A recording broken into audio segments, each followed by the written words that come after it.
नमस्कार। स्वागत है आपका लाउड इंडिया टेलीविजन पर। लेकर आया हूं आपका अपना show political yours Ashok Wankhede. बहुत सारा घमासान हो रहा है, बहुत सारी चीजें हैं। देश के अंदर ही बहुत सारी खबरें हैं। मध्य प्रदेश में पहली बार 2014 के बाद पहली बार नरेंद्र मोदी जी और अमित शाह को कहीं ना कहीं विद्रोह का एक सैंपल टेस्ट करना पड़ा। दतिया में जो 6 बार के एमएलए, गृह मंत्री पूर्व मिश्रा जी, उनको टिकट मिलना था, उसके जगह किसी और को टिकट दे दिया गया। मिश्रा जी के नरोत्तम मिश्रा जी के जितने भी फॉलोअर थे वो रास्ते पे आ गए, खूब अजगनी हुई, काफी लोग घायल हुए, एसपी भी घायल हुए, पथराव हुआ, कर्फ्यू लगाया गया, फ्लैग मार्च निकाला गया दतिया में और कई लोगों ने, जिला अध्यक्ष से लेके करीब करीब 400 लोगों ने इस्तीफे दिए पार्टी के संगठन पद से। बूथ लेवल के कर्मचारी जो पदाधिकारी थे उन्होंने तक इस्तीफे दिए कि नरोत्तम मिश्रा को टिकट क्यों नहीं दिया, उसके जगह दूसरे को लड़ाया, तिवारी को लड़ाया जा रहा है। वो बवाल खत्म नहीं होता, बिहार में दूसरा बवाल सामने आया। दूसरा बवाल सामने इसलिए आया कि जिस को टिकट दिया था उसके जगह पहली बार बीजेपी में ऐसा हुआ, जिसको टिकट आवंटित किया था उसने लड़ने से मना कर दिया बिहार में, और उसके जगह पार्टी ने किसी और को टिकट दिया। दोनों उपचुनाव है, एक नितिन नवीन की कॉन्स्टिट्यूंसी है जहां से उनको राज्यसभा लाया गया राष्ट्रीय अध्यक्ष बनने के बाद। बिहार में तो वहां उपचुनाव है, यहाँ दतिया में राजेंद्र भारती जिनकी अ, सीट चली गई अदालत में किसी केस के चलते, उसकी जगह उपचुनाव था। ये विद्रोह अपने जगह पे, कॉकरोच जनता पार्टी का धरना प्रदर्शन चल ही रहा है, कई अटकलें लगे हुए हैं। बरसात ने ऐसे प्रकोप ढा दिया है कि उत्तराखंड में 1000 लोग ब्लॉक हो गए हैं, टूरिस्ट, उस पहाड़ गिरने के कारण। कहीं अतिवृष्टि है तो कहीं अनावृष्टि है, कहीं बरसात ही नहीं हो रही है। इसी के बीच ये समस्याएं कम थी, जो एक तड़का और ऊपर से लगा, और वो तड़का है अमेरिका का। अमेरिकन राष्ट्रपति के हत्या का प्रयास या हत्या का प्लान किया है ईरान ने, ऐसी इजराइल ने खबर दी। अमेरिका इजराइल पे हमले कर रहा है। अमेरिकन एजेंसी कहती है कि हमारे पास ऐसा कोई इनपुट नहीं है, इन्होंने ही दिया है। उधर राष्ट्रपति ने धमकी दी कि मैं 1000 मिसाइल तैनात है, यदि मेरे को जरा भी कुछ हो गया तो मेरा सैन्य टूट पड़ेगा अमेरिका का। कौन किसकी सुपारी किसको दे रहा है पता नहीं। और महाराष्ट्र के मुख्यमंत्री तो यहाँ पे ऑलरेडी सवाल पूछने पे सुपारीबाज कह रहे हैं। सवाल तो पूछ आप डोनाल्ड ट्रंप को भी नहीं सकते। जिस डोनाल्ड ट्रंप को हम सबसे नजदीकी दोस्त मानते हैं, उसी डोनाल्ड ट्रंप ने एक और डंडा कस के दिया है भारत को। रूस से तेल खरीदने पे अमेरिका लगाएगा भारत पर 500% टैरिफ, नया कानून तैयार। रूस से तेल और ऊर्जा उत्पादनों की खरीदी को लेकर अमेरिका एक बार फिर कड़ा रुख अपनाने की तैयारी में है। अमेरिकी संसद ने, जो उनकी पार्लियामेंट है, कांग्रेस कहते हैं उसको, ट्रंप प्रशासन के साथ मिलकर एक ऐसा कानून आगे बढ़ाने पर सहमति जताई है जिससे भारत की मुश्किलें बढ़ सकती है। इस नए कानून के तहत रूस से कच्चे तेल और अन्य ऊर्जा उत्पादों की खरीदी करने वाले देश पर कड़े प्रतिबंध लगाने का प्रस्ताव है। शुक्रवार 10 जुलाई 2026 को अमेरिका के 4 प्रमुख सीनेटर के एक संयुक्त बयान जारी करके बताया कि उन्होंने रूस प्रतिबंध कानून, सैंक्शंस रशिया एक्ट को आगे बढ़ने के लिए ट्रंप प्रशासन के साथ एक समझौता कर लिया है।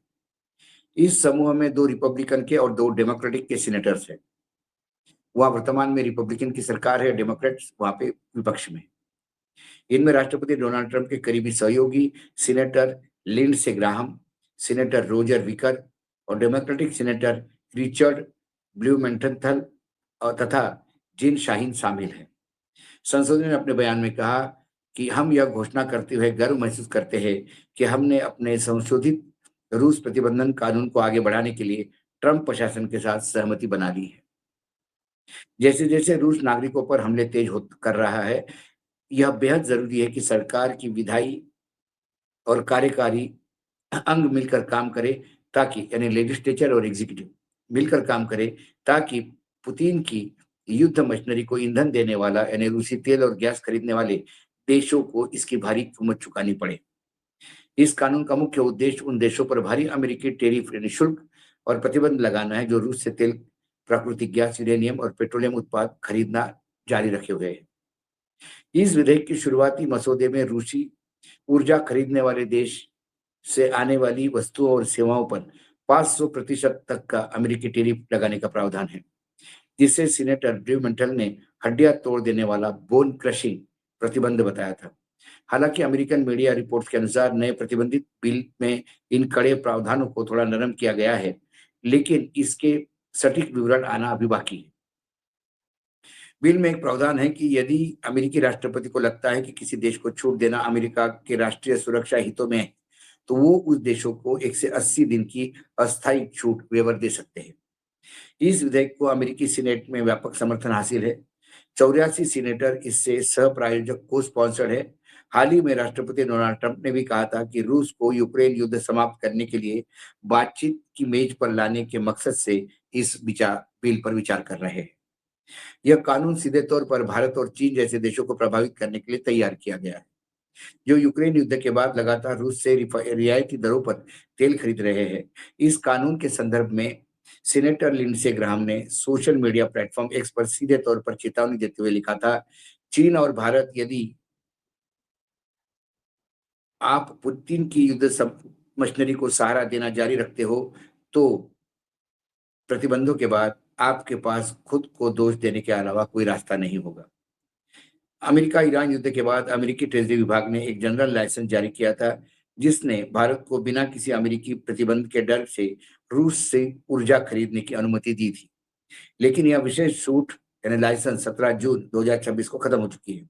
ऐसे में अमेरिका द्वारा इस नए कानूनों को दोबारा पुनर्जीवित करने से भारत के लिए रूस से सस्ता तेल आयात करना जारी रखना एक बड़ी कूटनीतिक और आर्थिक चुनौती बन सकता है।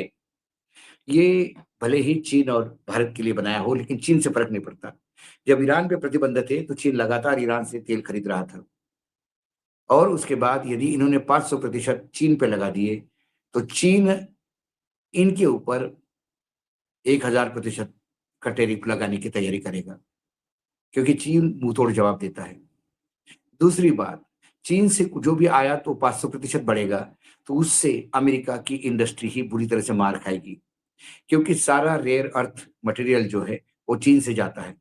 बीच में चीन ने सिर्फ कुछ चंद दिनों के लिए रेयर अर्थ मटेरियल को सप्लाई बंद कर दी थी, तो अमेरिका की ऑटोमोबाइल से लेके तमाम कंप्यूटर और सारी सॉफ्टवेयर इंडस्ट्री बिल्कुल रास्ते पे आने पे उतारू थी।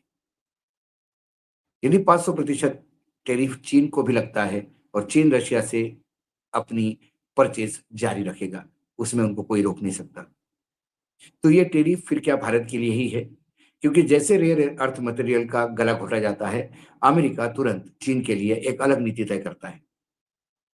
लेकिन भारत एक ऐसा देश है जब अमेरिका जब चाहे तब खड़ा करके अपने को एक लपड़ रसीद कर देता है। और ये सारा इसलिए हुआ क्योंकि जो देश उस समय इतनी स्थिति में नहीं होते हुए भी आज जो स्थिति भारत की है, उससे कई कमजोर स्थिति में भारत था, सभी दृष्टि से, इंदिरा गांधी के समय। तब हम अमेरिका के मुंह पे व्हाइट हाउस में उनको सुना के बगैर सैंक्शंस का चिंता किए भारत ने पाकिस्तान से युद्ध लिया और पाकिस्तान के 2 टुकड़े किए थे।